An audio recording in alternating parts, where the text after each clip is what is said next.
All right. Seniors, class of 2023, how you doing? My name is Adam Byrne. I'm the National Recruiting Coordinator here at Jenkins Elite. If you want to get a hold of me, you can always get a hold of me at my email, which is adam.byrne@jenkinselite.com. My Twitter, abjenkinselite. And here, let's get us rolling and let's make the most of our last year of high school football. All right, so again, a little introduction. Football season's finally here. You know, we all had our first game last week, or if we were in Hawaii or in Alaska, we had our third game last week. But at the start of every season, you know, it's important to get organized and capitalize on the recruiting process. And with that, we're going to have some few points of emphasis to lay a foundation for us along the way. So, just to start out, just kind of understanding the college football landscape, right? We have two levels of Division I football. We have Division II, Division III, NAIA, and junior college, right? So, the first level of Division I football is what they call FBS, or Football Bowl Series. With that, you have 85 full scholarships and 120 roster spots. And when we say full scholarships, that means it's all accounted for. You don't have to pay for a parking pass. You don't got to pay for a pencil, paper, housing, room and board. It's all covered, right? And now when we have FCS, right, you have, and really not just FCS, but Division II and ultimately NAI and Division III as well. Our scholarships can be divided amongst our players. So with FCS, right, we had 63 total scholarships divided by 85 players. And again, we have a capped roster at 120 spots. And when we say 63 total scholarships divided by those 85 players, what we're talking about is they can package your scholarship, right? So you basically how that works is, say it's $20,000 to go to school, and you get $10,000 for football, you get another $10,000 academic. Technically, you're on a full ride at that school, but at the same time, you're only half of a football scholarship, right? So they can kind of divide that scholarship amongst those players, right? Because it's going to be divided between your athletic and academic money, and as well as like need-based or merit scholarships as well. So Division II, right? We have 36 scholarships that can be divided. A big difference with Division II, Division III, and NAI as opposed to Division I is the rosters are uncapped. And the reason these rosters are uncapped is because these are smaller schools. So the more kids you have on your roster, the more kids you ultimately have on campus. So it's kind of these smaller schools will use sports as a way to get more kids into their schools, right? So, and then finally we have Division III. Now, Division III, there's no athletic scholarships that can be offered, but they can offer you academic scholarships, different merit scholarships, as well as need-based scholarships as well. And again, they have that same uncapped roster. NAI which is a similar competition level to Division III, right? They have 24 scholarships that can be divided any which way they want. And again, they also have an uncapped roster, okay? Next, we're going to talk about how to use social media, which is a huge thing, especially, going into our senior year. We want to make sure that we have our social media dialed and ready to go. If we're not set up on social media now, we should be doing that ideally as soon as you're done watching this, right? So social media, right, it can be our biggest tool or our biggest enemy, depending if we're reckless with it, right? Coaches are always going to be paying attention to what you're posting and what you're liking. So, in today's modern world, also, coaches are going to use different forms of social media to reach out to you, whether it be Twitter, Facebook, Instagram, Snapchat, even TikTok. If there is a will, there is a way, and these coaches are going to be looking at your social media and then maybe even trying to reach out to you that way. And though that's a good thing that all these coaches can look you up, they're also going to scour your social media, right? They're going to see the things you're retweeting and, more importantly, the things you're liking on Twitter and Instagram. So just because you're not retweeting it, they can still check your likes and kind of see what you're into and what you're endorsing. So be careful about not just what you're retweeting and posting on social media, but even what you're liking as well. And again, multiple platforms are going to make it easier for you to talk to coaches and get your film seen, right? So if you can put it on Twitter, Facebook, Instagram, that's just more ways to get more eyes on you, okay? So, with that said, building a Twitter bio. Again, so if we don't have our Twitter dialed, we should be making one right now, or if you've made one, maybe we need to clean it up. So first things first, we want to use as close to our real name as possible, right? We don't want to give a nickname that someone has given us or a nickname we've given ourselves, Example being like my Twitter is AB at Jenkins Elite. So Adam Byrne at Jenkins Elite. We want to make it as simple as possible, right? Next, we want to put our class year. Our class year is very important because depending on what year we are in school, there's different recruiting rules. And we'll go over all those here in a little bit, okay? Next, we want our high school name. And we want to make sure we spell that out, We don't want to just put RMHS for Rocky Mountain High School. We want to type completely out Rocky Mountain High School, okay? Next, we want to have the position or positions that we play, followed by our GPA and test score, which is always important because at the end of the day, the reason we're going to college isn't just to play football, it's to get an education as well. So we want to make sure that we show them we are academically competent. Next, we want to put our location, which is important, right? Because there's several Rocky Mountain High Schools probably all over the country, right? Are we talking about Rocky Mountain High School in Meridian, Idaho? Or are we talking about Rocky Mountain High School in Fort Collins, Colorado? So we want to be specific so it's easy to be found, okay? Next, we have our profile picture. With our profile picture, right, we want it to be either some kind of a close-up so we can see our face, or we want it to be in our uniform or whatever sport we're playing. That way they can easily pick you out amongst all these people, right?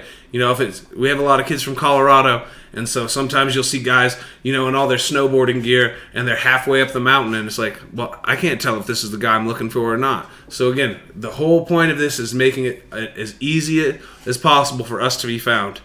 That background picture, doesn't necessarily have to be sports related, but again, we want to make sure that we're projecting the right image when we're doing stuff, right? So we don't want it to be something questionable or something that could get us pulled off of someone's recruiting board. And then finally, we want to have our highlight link, which we can link right in our bio. And with that, we can either put our Huddle link, or if we don't have Huddle, YouTube, whatever you use to make your highlights on, we want to link that. And also with that link, we want to make sure that we're updating that link regularly, right? We don't want to have our sophomore film on that link. We always want it to be our most recent link we have possible to make sure that they're getting that these coaches, when they press that link, are getting the best view of us.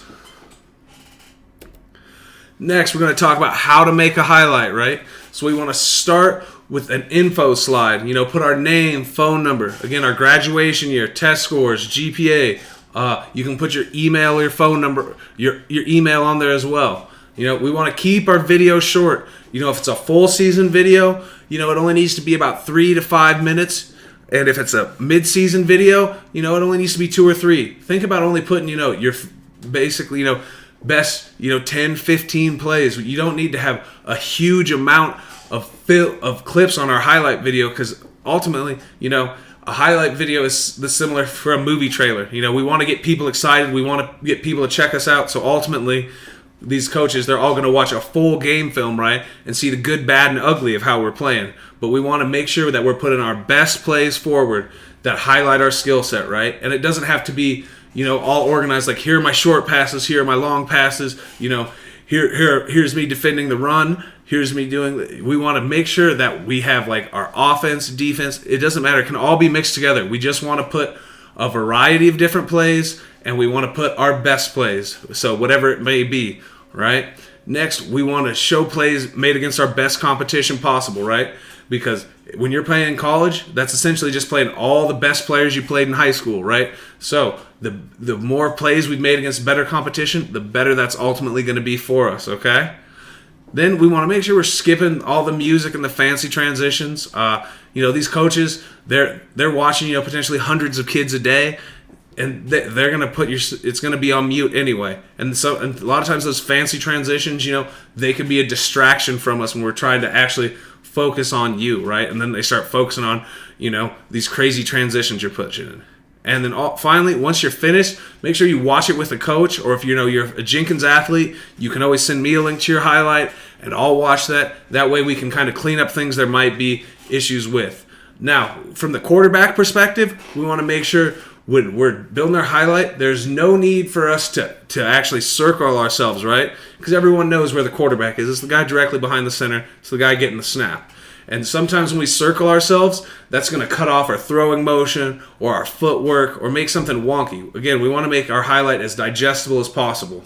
Now, if you're not playing quarterback and you're like a receiver or a running back or, a defensive lineman, you're moving around, yeah, then it makes sense to circle ourselves, but we never want to circle ourselves.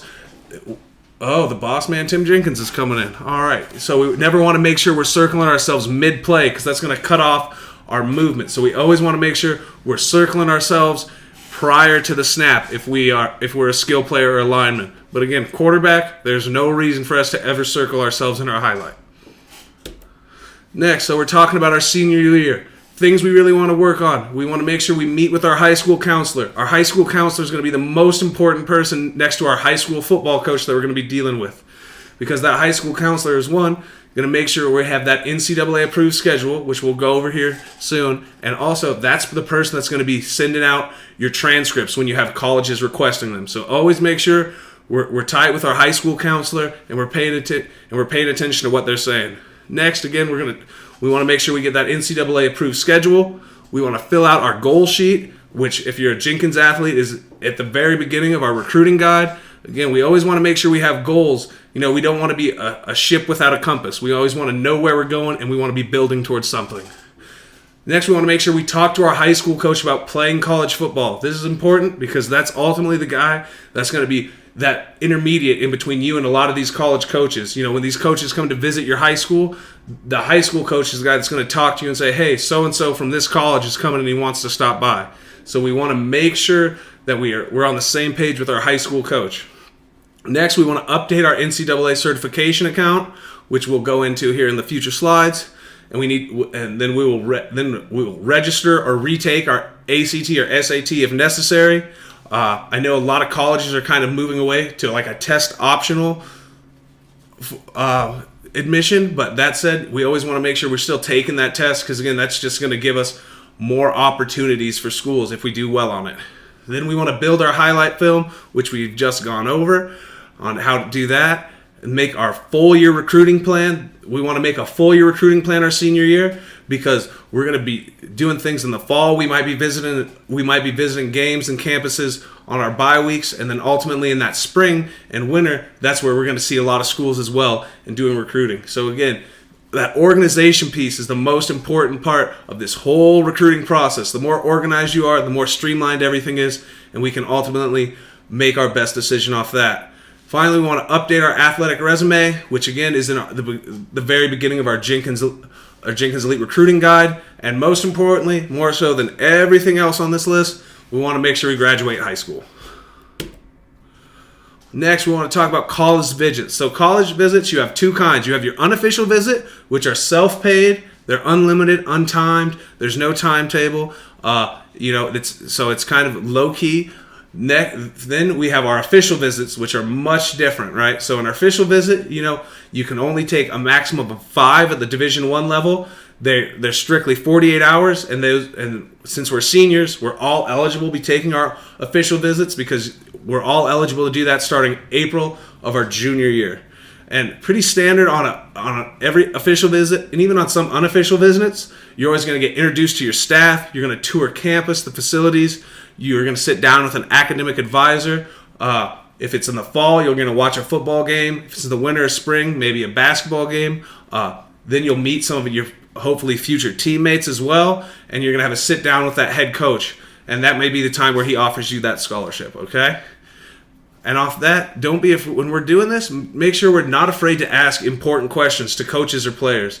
Especially the players, because they're going to give you kind of an unfiltered look at that program. Whereas a coach, they're really trying to sell you on that program because that's their job. Whereas these players, they're the ones sitting in your exact same shoes, and they're going to be honest with you. So always make sure that we're asking questions, and don't be afraid to ask any. All right. And then another thing that's important about our visits is then you think about how you fit into that program's culture and that campus and that school's culture and that town's culture as well. Is this a place you can see yourself being for the next 4 to 5 years? And then finally, we want to make sure we're acting professional. This is a job interview with your future on the line. I mean, depending on what school you're at, this could be a $250,000 investment these schools are making in you. So we want to make sure that we're acting professional and we're not making a fool out of ourselves and our family as well, okay? NCAA eligibility registration. If you want to play an NCAA sport at the Division I or Division II level, essentially the levels that there are athletic scholarships being offered, you need to register with the NCAA Eligibility Center. Super easy website to remember, eligibilitycenter.org. Plan on registering before your sophomore year of high school. If you haven't registered yet, no worries, but we can still do that now. But we need to make sure we have that certification account ready to go, because we cannot take any visits and we cannot sign our national letter of intent until we are declared eligible by the NCAA. And to do that, all you need to do is, once we get on that eligibilitycenter.org, we're going to need the following. We're going to need a valid email, our basic personal info, our student education history, which is basically your transcript from your high school. But if you've been to multiple high schools, you're going to need transcripts from each high school that you've been to. Your sports participation history, and like everything in America, nothing's free, so you're going to have to pay $90 to the NCAA. Next, we're going to talk about our academic requirements. So we have 16 core courses we need to pass, which is 4 English, 3 math, 3 science, 2 social science, a foreign language, a comparative religion or philosophy class, and then 2 additional courses of any of those above. We need at least a 2.3 GPA, and that's the bare minimum. So we ideally, let's flip those numbers around and let's shoot for like a 3.2 GPA. Because if you have above a 3.0 GPA, you're going to be able to get into the most of the schools that you would like to get into, okay? And then we need a minimum ACT score composite of 75 or a minimum SAT score, and that's only our math and English, not our reading score, and that's out of 900. Next, we have our sliding scales. Now, sliding scales are really important because basically how that works is the higher your GPA, the lower your test score can be, or the higher your test score, the lower your GPA score can be. This is great because, everyone learns and can demonstrate their knowledge differently. Some people are better test takers. Some people get really bad test anxiety. So the sliding scale is what kind of allows us to really highlight your academic prowess, whether that be, test-based or more just standard schoolwork. Recruiting periods. So there's 4 different types of recruiting periods over the course of a year. The first one we're going to have is basic dead period. It is what it sounds like, right? Coaches may not have any in-person or any contact with coaches or recruits whatsoever, okay? Next one, we have our quiet period, which coaches can only have in-person contact on their college campus. Third, we have our evaluation period, where coaches can come and watch athletes compete in person or visit their school. Right, so that basically at evaluation, that's when they're on your campus, okay? But they can't communicate with you unless they're on either your campus or their campus, okay? And then finally, we have a contact period, which is full go. All communication is possible between coaches and athletes. All right, next we're going to take you through our recruiting calendars for both Division I and Division II. And one thing you'll notice when we're showing these calendars, kind of the bigger the level, the more complicated the recruiting calendar is. So we're starting off right now with FBS. So right now, August 1st through August 31st, so we're on the last day of our dead period for college recruiting. So starting tomorrow, September 1st through November 26th, we're going to be in an evaluation period, okay? So this is when you're going to see coaches, on the sidelines of your games, or maybe they might pop into school and come and talk to you, okay? After November 26th, starting the 27th of November through December 17th, we got our contact period, okay? And so we're right in there, and that's kind of that little area after football season, before Christmas break. Then we have a single-day quiet period on December 18th, and then December 19th through January 12th, we have a dead period. You guys want to spend Christmas with your family. Coaches want to spend Christmas with theirs. January 13th through the 28th, we're back and we have a contact period, followed by a single-day quiet period on January 29th. And then we have a dead period for 3 days from January 30th through, actually a full month, 30 days. January 30th through February 28th. And then we have our quiet period, which is a 6-week part of March 1st through April 14th, which is usually our when you have spring ball for your colleges, and then we have a 6-week spring evaluation period, which is April 15th through May 31st, followed by our quiet period again on June 1st to the 26th. This is usually when we're going to have most of our college football camps are going to be in that June 1st to 26th area for FBS schools. Then we have our dead period for the summer with FBS, which goes from June 27th to July 24th. And then we finish up with just a 1-week quiet period at the end of July, the 25th through the 31st. Now we're going to see our FCS calendar. Again, so since it's a slightly smaller level, we're going to have a simpler contact periods, right? So again, just like in the FBS, we're still in a dead period. This is the last day of it. And then starting tomorrow through November 26th, we're back on our evaluation period. And then once we hit November 27th through December 17th, we got a contact period. So again, that whole fall is really busy for us, right? And now December 18th, we have that single day quiet period. And then we have that same dead period as we did in FBS with that December 19th through January 12th. And then we come back again in January for the rest of January, the 13th through the 28th is that contact period with another single day quiet period. And then we have our last dead period, which is much shorter than FBS if you notice. This one's only from January 30th to February 2nd. And then we have a quiet period for the rest of February through April 14th. And then we have our evaluation period. It's that same six-week block we saw on our FBS calendar, right? April 15th through May 31st. And then the big difference is starting June 1st and all of July is a quiet period. So FCS schools are able to have more camps over the summer than an FBS school is. So this is important for us to know. Finally, we have our Division II calendar. Our division, and just like our previous calendars, we have that month-long dead period in August, followed by that same evaluation period, right? That September 1st through November 27th. Then we have one of the big differences is we don't have that. We have a much smaller dead period in December because we have a contact period that goes all the way through November 28th through the 18th, and our dead period is really only 3 days, which is December 19th through December 21st. And then we have an additional contact period from December 22nd through January 8th, another 2-day dead period on January 9th through the 11th, followed by an additional contact period, which we have January 12th through the 29th. And then our final dead period of the year is, again, just another little 3-day block, which is January 30th through February 1st. And we followed by a large contact, a whole over a month contact period again, where we have February 2nd through March 6th. And then we have our quiet period that starts in March 7th through April 14th.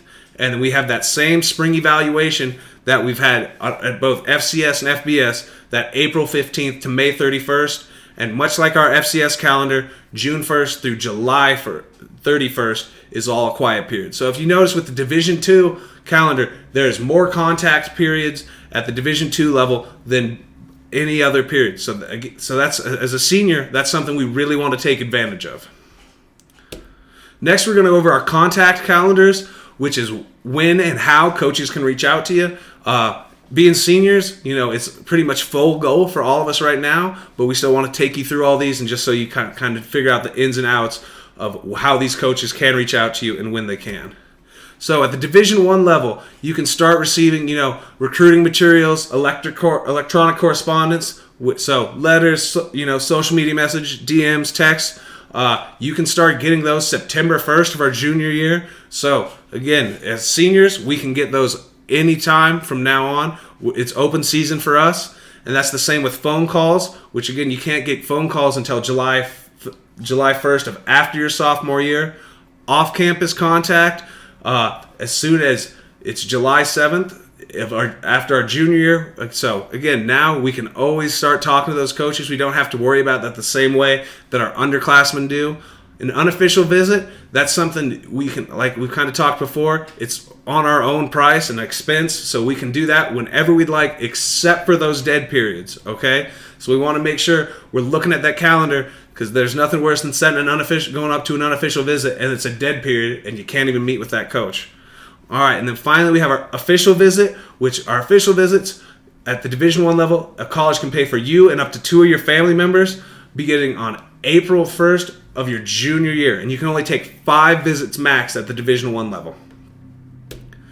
With Division II, the magic date we want to think about is June 15th after our sophomore year, because that June 15th date, that's when it's open season for not just our letters, social media, DMs, and texts, but it's also the same way from getting calls from coaches, as well as off-campus contact and even official visits. So again, the Division II level, a lot looser rules than at that Division I level, okay?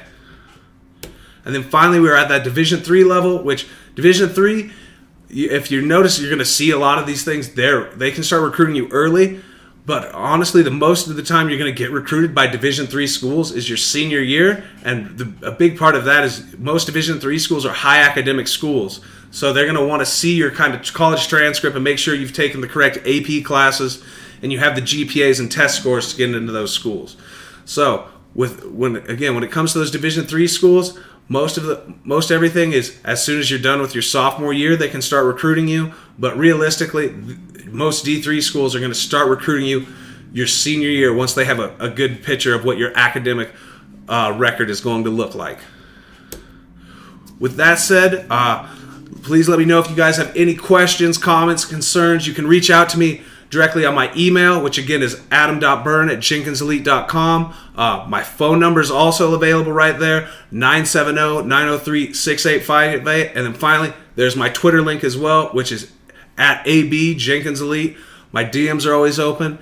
Use me as a resource, guys. I'm here to help you out, especially with our seniors. You know, this is what playing football is all about, and this is what our program is all about, is finding our seniors homes. So please use me as a resource, because there's nothing more that I want to do is to help you guys find a home and get to play football at the next level. So thank you guys very much for your time, and good luck with your game this week, and I look forward to hearing from you.